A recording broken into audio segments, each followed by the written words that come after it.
Instagram. I am coming at you live today for 5 ways to improve your digestive health. And I want to just dive right in today and get busy so that I don't waste your time. I know it's very precious. So give me a heart or a like if you are suffering with digestive health issues. Now, common digestive health issues are ranging from reflux to gallstones to colitis with lots of disorders in between. Am I right? So I want to discuss 5 ways to improve our overall digestive health today. All right? So right out of the gate, I'm just going to start dumping on Big Pharma, I guess. I have to say that if you're on proton pump inhibitors, now these are over-the-counter and prescription medications like Nexium, Prilosec, omeprazole, Ranitidine. These are all on my top despised medications ever made, period. And the reason GERD or reflux, whatever you want to label it as, we take these meds and our bodies are actually developing an addiction kind of sort of scenario. And just let me explain a little bit. So let's just say we're trying to get off of these proton pump inhibitors like the Nexium and the Prilosec. Let's just say we're doing that. What's going to happen is this surge of stomach acid actually just comes up and basically causes such an unpleasant bout of reflux that it forces us back onto the medications because we just can't cope with, that overly acidic environment that's going on, the burping and the bloating and all of that jazz. Am I right? And now there's really actually 2 reasons that we get GERD or heartburn, okay? Either there's a surplus of acid in the stomach or there's not enough acid in our stomachs to do the job of digestion, okay? And so these next 2 remedies that I'm about to talk about they're going to give you immediate relief, but please make sure that you speak with your functional medicine doctors to ensure your safety, but also to get to the root cause of why you're having digestive health issues. I would hate for you to try a remedy and it not work for you, and then you be kind of sour towards natural remedies in the future. We want to make sure that these are the right remedies for your situation. All right, so the first remedy that I want to talk about is, when we eat a spicy or an acidic food, I like to take 1 teaspoon of baking powder. Now, I like to use Bob's Red Mill because this is actually pure. Let me get it in the right spot for you Facebookers. It's actually pure baking soda. And it's actually mined from the earth and not made in a lab. Arm & Hammer's, hello, Spoonie Lives. How are you doing? So the reason that I like to get the Bob's Red Mill, and I think that Whole Foods as well, is actually mined from the earth and not made in a lab. So I like to take 1 teaspoon of that and just put it in a shot glass and fill the rest up with filtered water, and then I'll shoot that and then follow it with 8 ounces of filtered water after that because it does not taste good. Okay, and this will help anyone who's had that spicy food or acidic food type of scenario. It'll help just knock that heartburn or reflux feeling that we have just completely out. And you can do this up to 3 times a day. And to me, this works much more effectively than Nexium or Prilosec or antacids of some sort. Remedy number 2 is if you're experiencing those low acidic, you're not able to digest your food and you're experiencing low acid in your stomach. And the reason that you know that you're experiencing low acid in your stomach usually is that you're on proton pump inhibitors. So if you're on proton pump inhibitors and are experiencing the heartburn, the gas, the bloating, the cramping, I like to take 1 tablespoon of apple cider vinegar with a mother. I do get organic and with a mother, and I usually get the Bragg's brand. Say that 3 times fast, and I'll shoot it. Now, some people don't have as great of a relationship with apple cider vinegar that I do, and it's not right for everyone in every occasion, okay? So if you are one of those people that have a sensitivity or it's just a little too strong for you, dilute it to make it comfortable for you.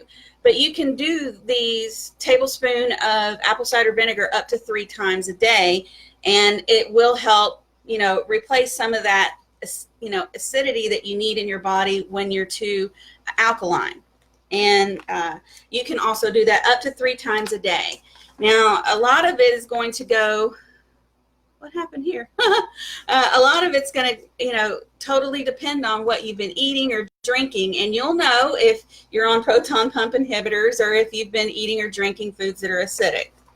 So I wanted to ask, Spoonie, is it Spoonie Lives or Spoonie Lives? I'm having a hard time. Anyway, I wanted to ask, do you currently have any issues with digestive health? That's what we're talking about today. As we move on from reflux and heartburn and all of that, we're going to start talking a little bit more about some complex digestive issues. And I want to discuss the remedy of this next portion before I actually discuss what the problem is, as this remedy actually covers a multitude of digestive issues. So I just want to go ahead and get that out there.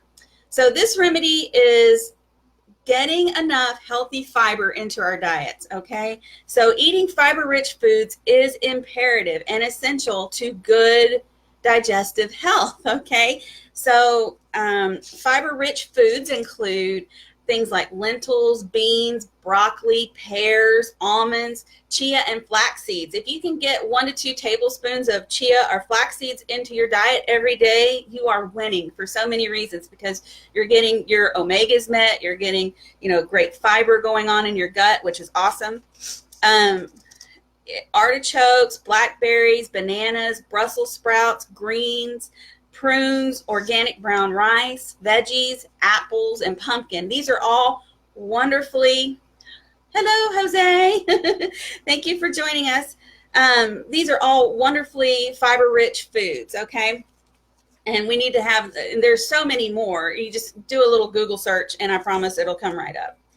But what having enough fiber in our diets does for our digestive systems is really vast, okay? So number 1 is hemorrhoids. And I know nobody loves to talk about hemorrhoids. They're not any fun, but a lot of people get them. And the most common reason to get hemorrhoids is because we're straining when we go to the bathroom, okay? Straining to get our bowel movements out.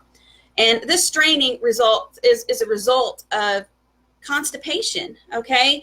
And so if we're not eating enough fiber in our diets, we're going to be constipated and we're going to have a tough time in the bathroom. And then that's going to result in hemorrhoids, okay? It's just kind of like a domino effect. Everything is connected in our health. And I know that Western medicine has kind of done us a disservice by kind of splitting everything up and, categorizing everything. And that's just not how our bodies work. We're not individually working systems. We're one ecosystem. So when one thing starts, it has a domino effect.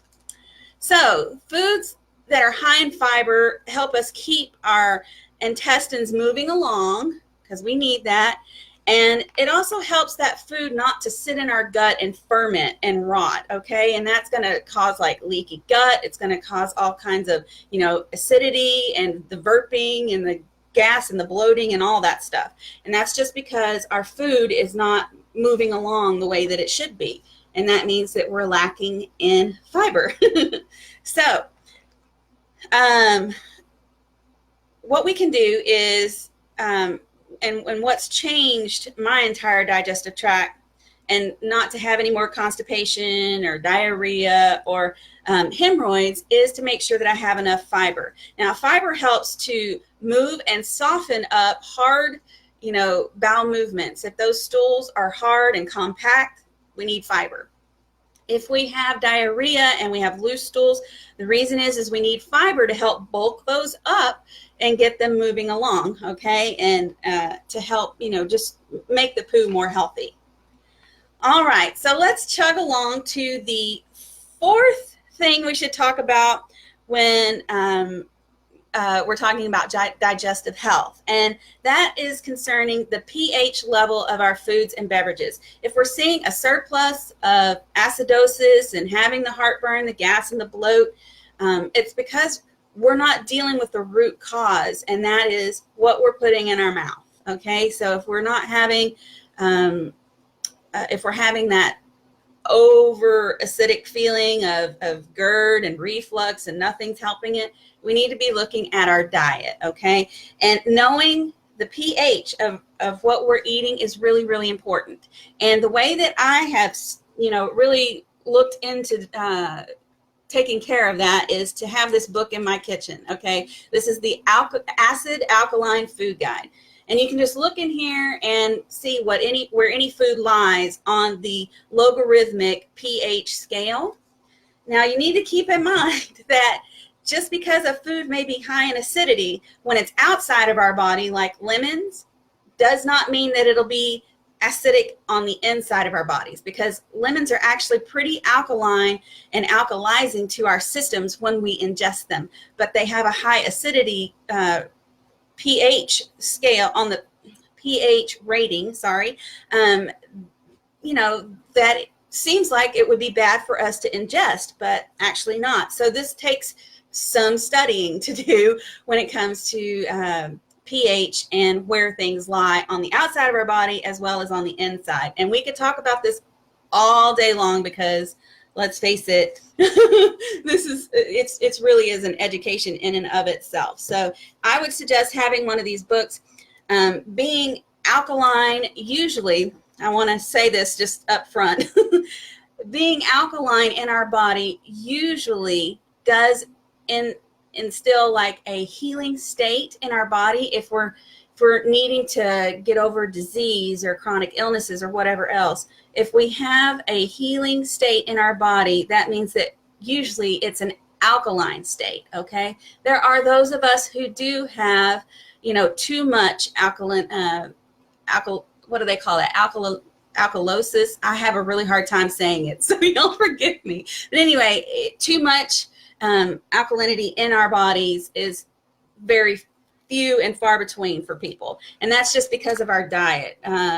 Northern America especially, we're just eating so many foods that are processed and convenient foods, and these are high in pH and acidity, and so that means that we're having a hard time with digesting these high pH foods. And the way that I like to test what's going on with my food choices is I will get these little urinary test strips, and I don't know if you guys can see that, it looks blurred to me, but anyway, I will get these from Amazon, and they're very affordable. And if I'm questioning if that food is right for me or not, I'll see how my body reacts to it, and I'll just take one of these strips out, I'll eat something or drink something, and then test my urine 30 minutes, 60 minutes later and see where it lies. And if it's too, if I'm seeing a very acidic readout, then I'll know that that is not a good food for me to eat in, a surplus. So, and there, like I was saying, there are cases where people are too alkaline, but the majority of us are experiencing acidosis. All right, so like I said, we could go on for days and days about this, but let's go ahead and move on to our fifth and final digestive health tip. And I want to talk about digestive enzymes, because those are hella important, folks, especially if you don't have a gallbladder. If you are operating on no gallbladder like I am, then this bit is for you. Okay, and I had to have this cholecystectomy because I had a very diseased gallbladder, and the doctor was like, this needs to come out. And of course, I flunked all of their tests, like the HIDA scan and all that jazz. So I've noticed ever since I had that surgery a few years ago that I've had digestive issues ever since, and it's not been fun. And the reason that operating without a gallbladder is so horrible is that gallbladder's purpose is to store bile from the liver, okay? And these are our natural digestive enzymes. So when you get rid of the gallbladder, you're looking at bile just kind of dumping everywhere, and you're going to start seeing some digestive health issues, which makes going on a low carb and high fat diet, it's like the opposite of what you need to be doing. And I know the keto and low carb, low carb, high fat diets are very in right now, and all that jazz, but they're not healthy for our gallbladder less people. So if you have had your gallbladder removed, just know that the low carb, high fat diet is your enemy number one. So while I'll never advocate for a low fat diet, though, I do feel that cooking oils are not ideal for anyone, okay? Especially those who have had the gallbladder removed, cholecystectomies. Now, we can get our healthy fats from avocados, nuts and nut butters, and seeds and seed butters, okay? And we don't really need an exorbitant amount of fats in our diet. Like, we could really do fine with only 15 to 20% of our daily intake being fats, okay? So the trick that has helped send my digestive health into a happy and healthy zone is my doTERRA Terrazyme digestive enzymes. Can y'all see that? It just looks really, really blurry to me, Facebook. I'm sorry. And so I take one capsule of these every time I put food in my mouth. And I've tried several brands, okay? I'm a real snob when it comes to vetting supplements and supplement companies.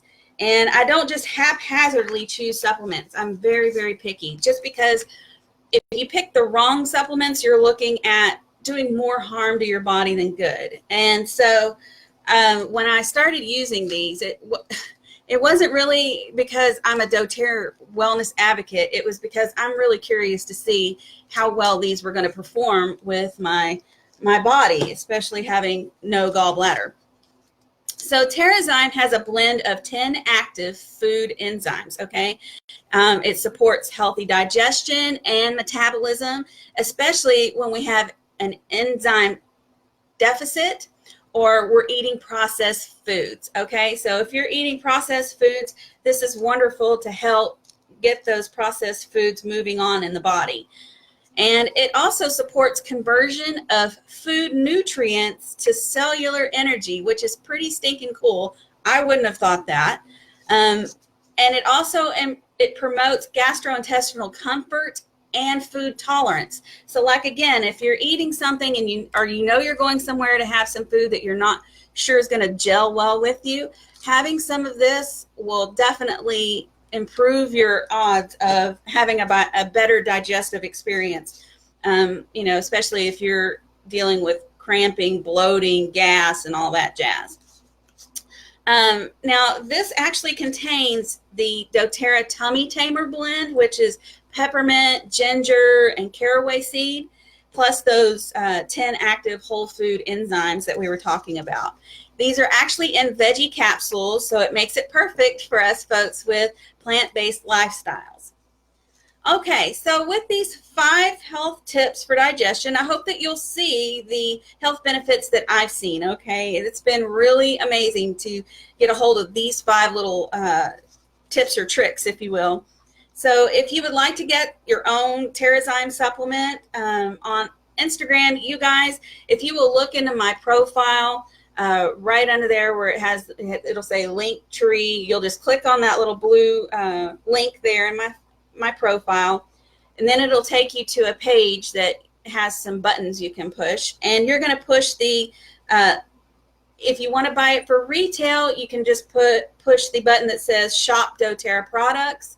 If you would like to learn how to save money, though, while having, wonderful doTERRA products in your home and in your life, then hit the Let's Chat free button, and I will get you all set up for a much more reasonably priced Terrazyme supplement for you. And for you Facebook people, I'm going to be putting that in the comments below directly after this is over, okay, so that I can get this filmed and all done. Anyway, if you're having digestive health issues, I hope that one or all 5 of these remedies are for you, please let me know in the comments or send me a personal message. I'm always really excited to talk to people and give them natural solutions for their home and for their health. And I'm Christy with the Vegan Crew, and I'm going to sign out for today. And I hope that you will have a wonderful rest of your weekend. Bye, you guys.